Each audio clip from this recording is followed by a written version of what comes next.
Week before last, I was on a week at a spiritual renewal, a conference at Unity Village in Missouri. And it was a wonderful experience filled with great thinkers and speakers and ministers from all over the country and from many New Thought traditions. It was very integrated and open and alive. And the first speaker was Michael Gott, who wrote the song you're going to sing later. And he wrote this one too? Oh my God, no, this one.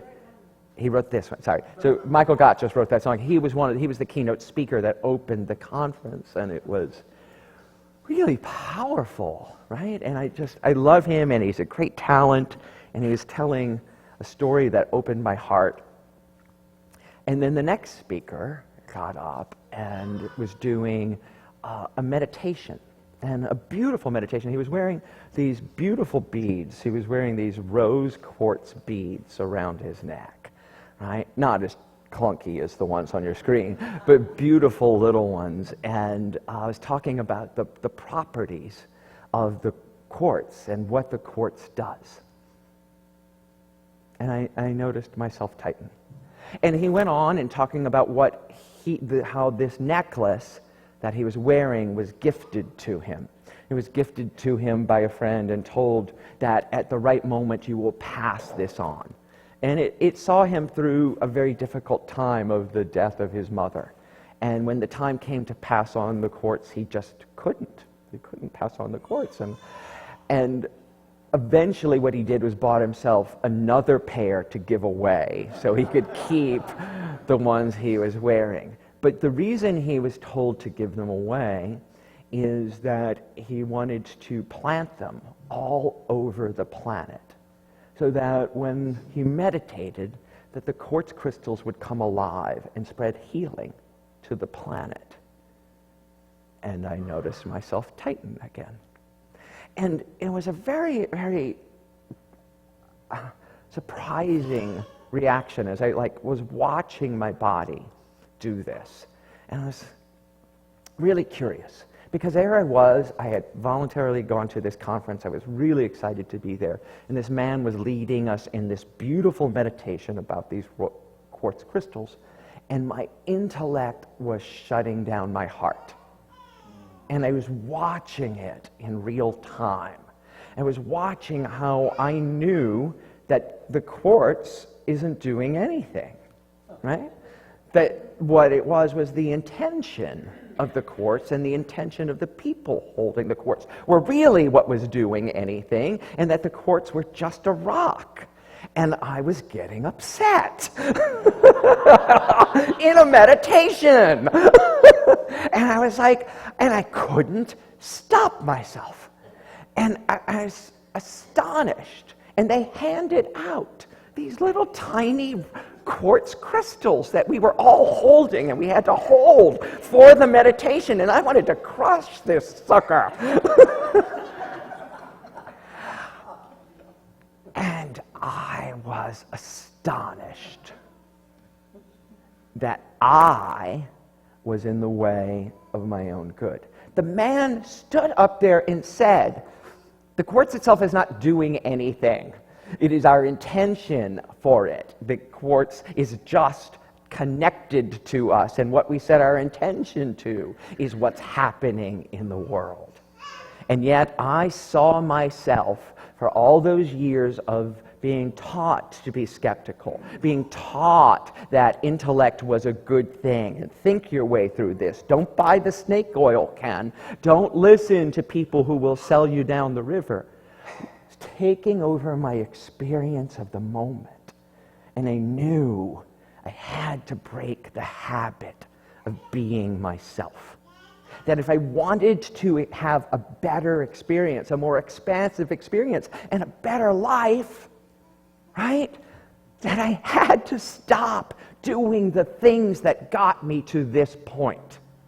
And then if I didn't stop, the mind, the thought, the belief processes that had gotten me to here, I would never know what lies on the other side of this veil. The other side of this illusion that I think is you and me in this world. And I so want that. I don't know about you, but there are things in my life and in the world that I am desperately unhappy with. Desperately unhappy with how things are shaking out, with how people are treated, the wars, how we treat each other in this country, how we treat people coming to this country, how the homeless situation in California is at the moment, how my own personal life is, where I feel overwhelmed and underwater and constantly behind and constantly not good enough, has to shift. And for that to happen, I have to break the habit of being all those things that created that. And in that moment, right there, in that meditation at Unity Village, I realized, there's my talk. And I realized that the quantum truth is that both are happening. That the rock is not separate from us. And that it is activated all around the world when we do. So I've been reading this book called Breaking the Habit of Being Yourself by Joe Dispenza. If you haven't read it, I recommend it highly. And we will do a class on it eventually. Not right now. That's another breaking the habit of being myself. But I want to talk to some of the things that just have been sparking me in it and what has allowed me to shift. Because I know you're here too because you want something different in your life. And being different, taking the habit of being ourselves, the things that we think have created our personality, the situations, the people, the opportunities that have shifted and made us who we are, we think it's immutable. But it's not when we look at it. So in the quantum field, we know from science now that there is infinite possibility in every moment, right? Every moment has infinite possibilities in it, and it does not decide what it's going to be until it's observed. Observed, right? So in Unity, we might talk of this in more Newtonian or like Descartes theology because that's when we started. In the 1880s, when Unity was founded, there was no quantum physics. It was Newtonian physics. Every action has an equal and opposite reaction. If you set your mind to do something, if you set your thought to do something, this is the result. Like it's a mathematical equation that's going on. But in quantum, we know that's not true. That anything is possible and everything is possible in time and space because there is no time and space. That our thoughts today can affect the past. And there's scientific proof that proves that. When we take the conclusions and the experiences and the recorded data from the quantum experiments and really apply it, everything we think we know gets blown up. Everything we think is solid melts. And in Unity, we might think of this as thought. I think, therefore I am. Or I think, and this is what the result is. But in breaking the habit of being ourselves, we look at it as thought, but gets action. Right? So we have a thought, and we take action on it. And that action creates our being. So that our thoughts are forming the reality of who we are because we're creating it in real time, right here and right now. When we change the thought, that shifts the action. Who we are and how we experience our lives absolutely shifts because in the quantum you, there is no fixed place. Listen to that. In the quantum you, there is no fixed place. That gives you new understanding of what it means when I say you are not your diagnosis. That is the past, and we can shift the past right here and right now. You are not your gender. It's just one chromosome, and we've seen experiments where people holding DNA in a test tube can shift the strands of DNA. Shift them just with the power of their thoughts. These are quantified experiments in the world today. And when we really look at it, everything changes. So hold on to your hats, because if we were brave enough, if I were brave enough, and we'd let go of thinking that this little piece of quartz can't affect the world and let it affect the world, empower it to affect the world, and to let go of my diagnosis and my seeming limitations to live the life I'm truly here to live, right? The quantum you is beyond time and space. The quantum you exists across the dimension. And it's actually that your physical body is organized by patterns of energy and information, and it is unified with everything in the quantum field, because you are the observer.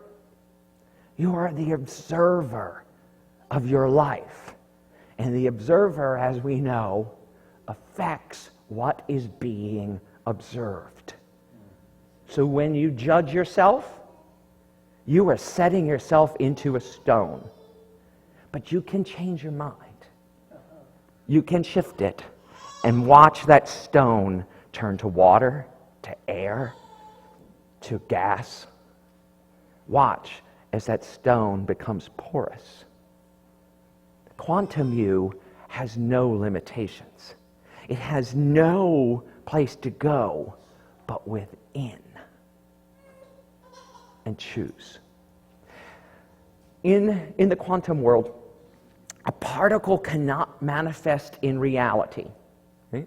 So what I mean by reality, and what we're talking about in reality, is what is known as time and space. So the particles exist, but they exist in this infinite field of possibility until we look at them and choose. That's going to be Alan. He was born, da-da-da-da. He lives right here. This is what he did. He's retired, but he writes books, and da-da-da-da, da-da-da-da, and that's the story. But Alan is much more than that story of who Alan is, right? Exists in the field of reality only when we observe it. And until we observe it, it doesn't exist in time and space. And I know that is really hard to wrap our minds around, because we're taught that we all have independent existences, right? And that our parents created us, our birth parents, or our adopted parents, and brought us to this world, and we share their DNA, and we share their proclivities, and we share their habits that they taught us, and the ones we inherited, and our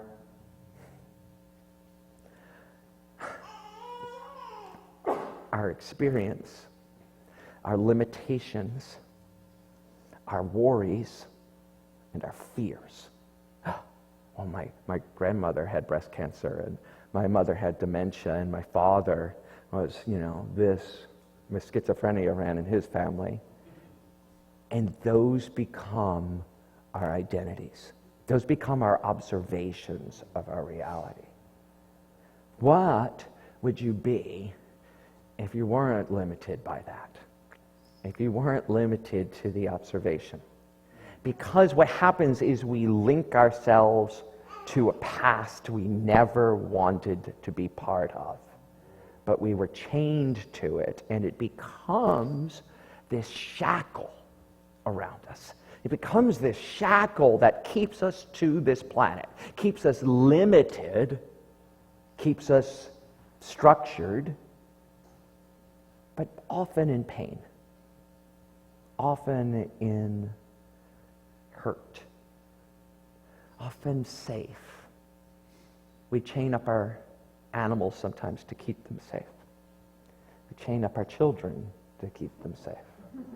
And then we become adults and find that we have never broken free from these chains. But in the quantum field, there's what's known as quantum entanglement. And here's the great paradox about this. In quantum entanglement, when something is synced and linked together, it can be separated by millions of miles. It can be separated by time, and yet it remains linked.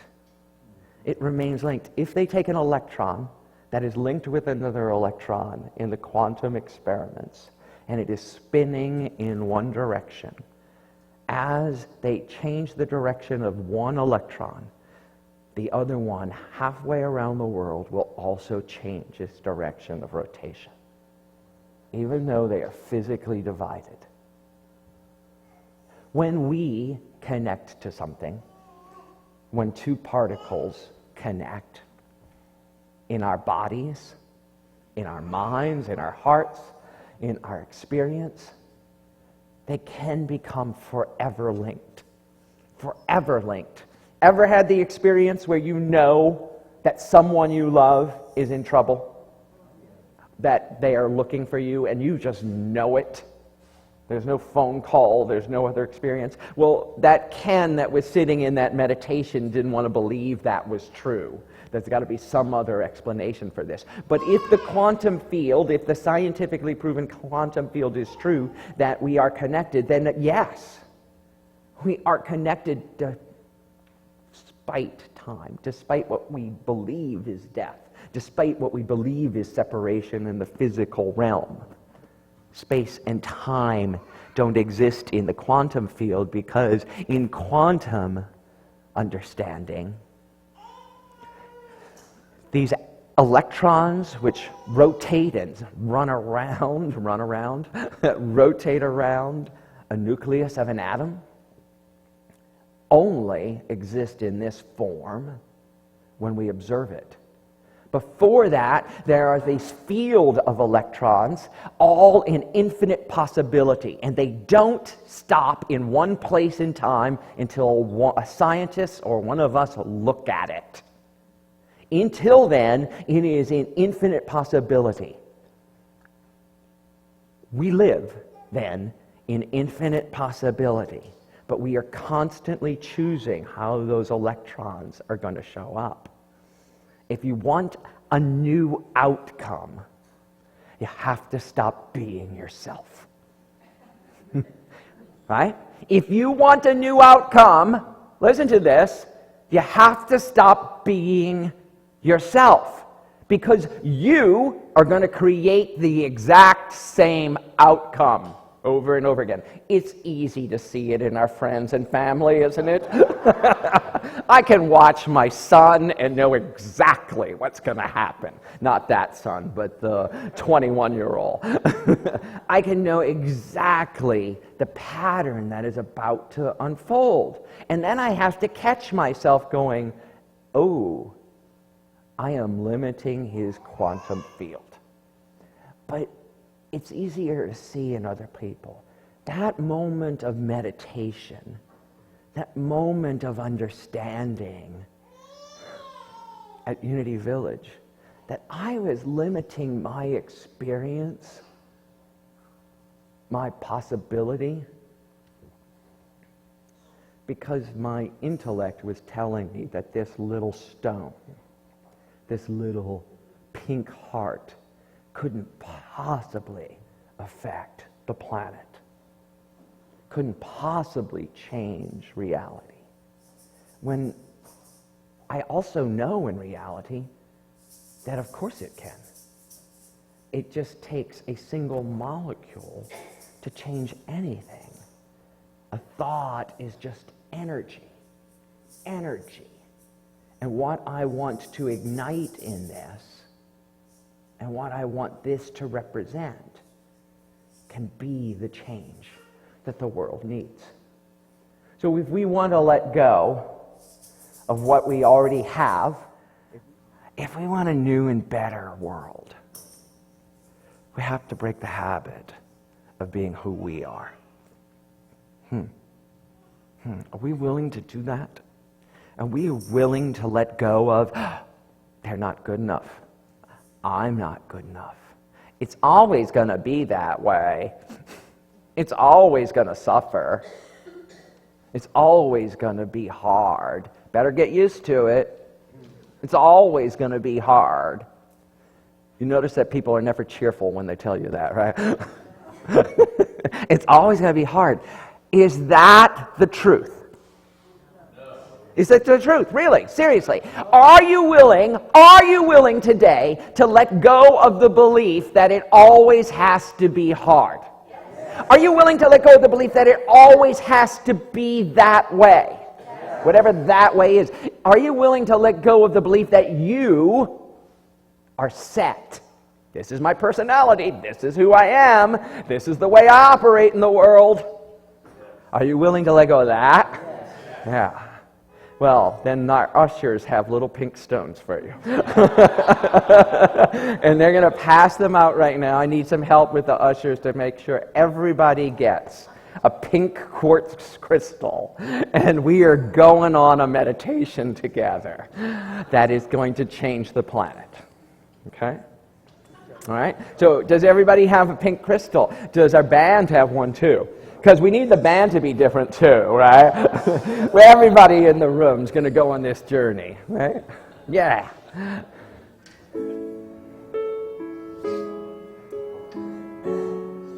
One of the things, as Michael's going to vamp on this, and one of the things that I've learned from this book, or relearned from this book, and learned in a new way, is that it's not enough to think a new thought.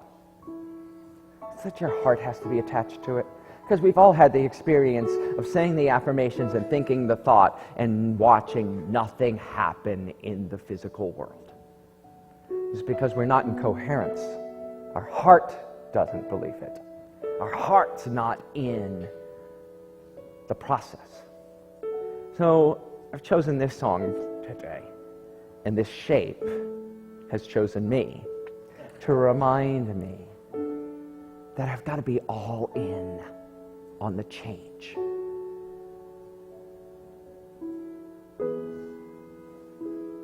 In this moment, in this place,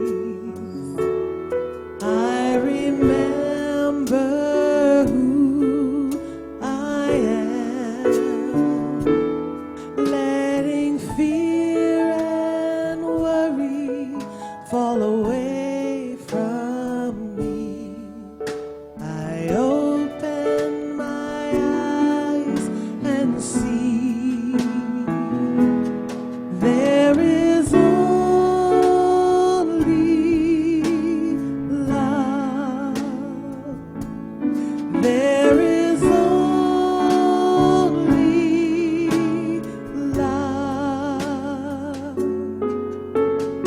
Love that heals, love that sets us free.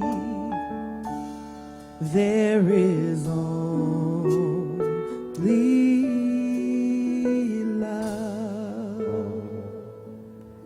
In this moment, in this place, we hold this rose quartz heart. We remember the truth of who we are, infinite in potential, unlimited in nature. We exist infinitely before this incarnation and after it. For there is no time other than we choose it. Everyone who has preceded us resides right here in our heart and in this space with us. So I invite you to hold this heart in your hands or place it next to your heart and to feel the atoms in it. Inside the nucleus of each atom is more space than there is in space. It may feel solid, but we know scientifically that mostly it's air. Mostly it's infinite possibility. And we experience it as this solid, immovable form. So we open our hearts again to see it differently, to experience it differently, and to notice that as we do, that the electrons are spinning in a pattern that matches our heart pattern. That our heart is now in sync, in tune, and aligned with this heart.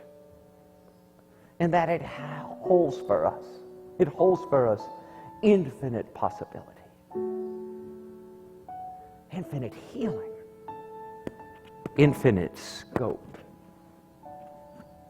It holds for us love. Love that heals.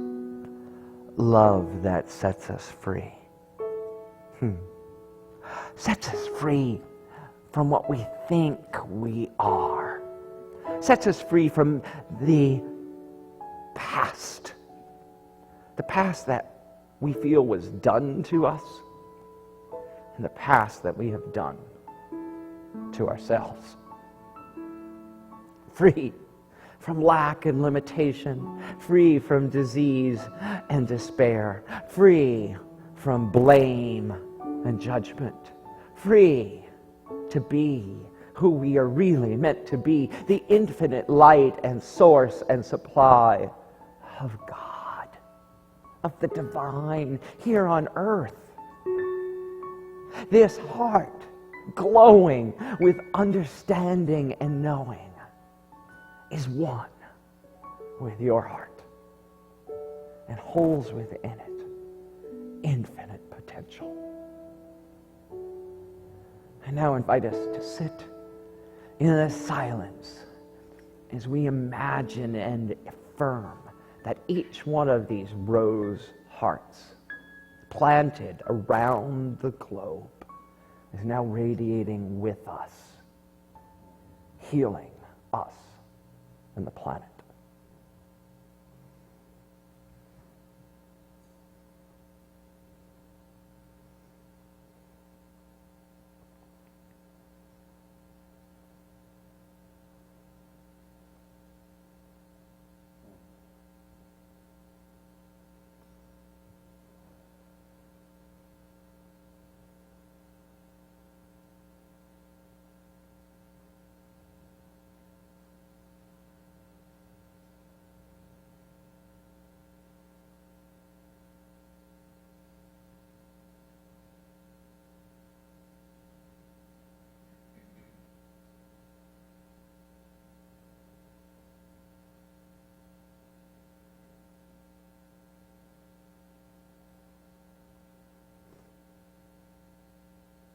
Feel it. Touch it. Release it. And shift who you think you are. Break the habit of being limited. And join us in knowing the truth. There is only love. When I lose myself, when I feel I've lost my way, when I go inside and quiet my mind, I hear Spirit gently say, there is only love. There is only love. Love that heals, love that sets us free. There is only love. And so it is.